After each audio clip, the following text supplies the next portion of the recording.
On November 9, 1989, a mistake on live television triggered one of the most dramatic events of the 20th century.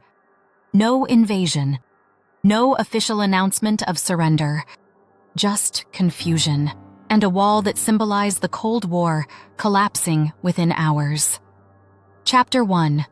Why the Wall Existed. To understand that night, we have to go back to 1945. After World War II, Germany was divided among the Allied powers.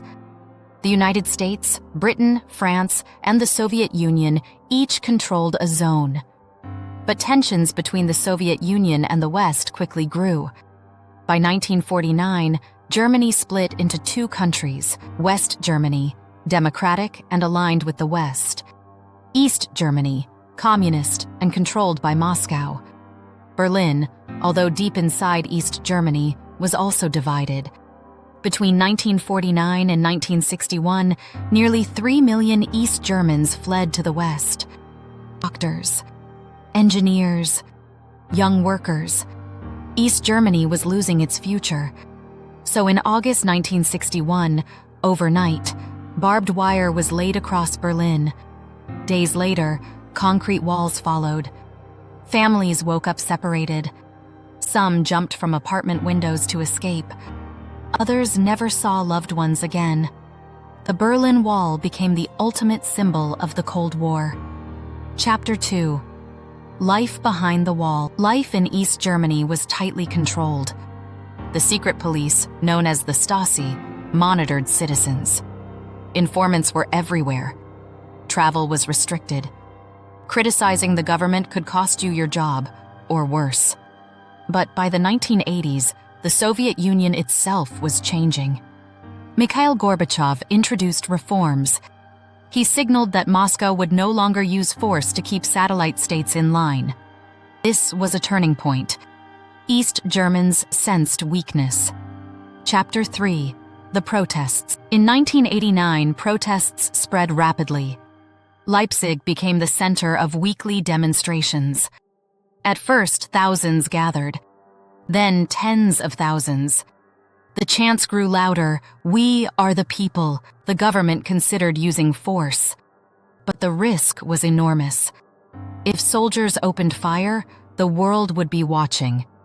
Leadership hesitated. And hesitation is dangerous for authoritarian regimes. Chapter 4. The Mistake. On November 9th, officials drafted new travel regulations to calm the protests. The plan was simple: allow limited travel starting the next day. At 6:00 p.m., spokesman Günter Schabowski faced journalists. He hadn't fully read the memo. When asked when the changes would take effect, he hesitated. Then he said, "As far as I know, effective immediately." Those two words changed everything. West German television broadcast the announcement instantly. East Berliners saw it in real time, and they acted. Chapter 5. The Breaking Point. Thousands rushed to border crossings. Guards were confused. No written orders. No clear chain of command. The crowd kept growing. People demanded to cross. The guards feared panic. They feared violence. Around 11:30 p.m., at the Bornholmerstrasse crossing, the officer in charge made a decision. He opened the gate. People flooded through. Soon other crossings followed. And just like that, the wall was no longer enforceable. Chapter 6. The Aftermath. Television cameras captured the world in shock. Young people dancing on the wall, champagne bottles popping, strangers hugging. Within months, the political system of East Germany collapsed. On October 3, 1990, Germany was officially reunified. The Cold War began to unwind, and a divided Europe started to heal.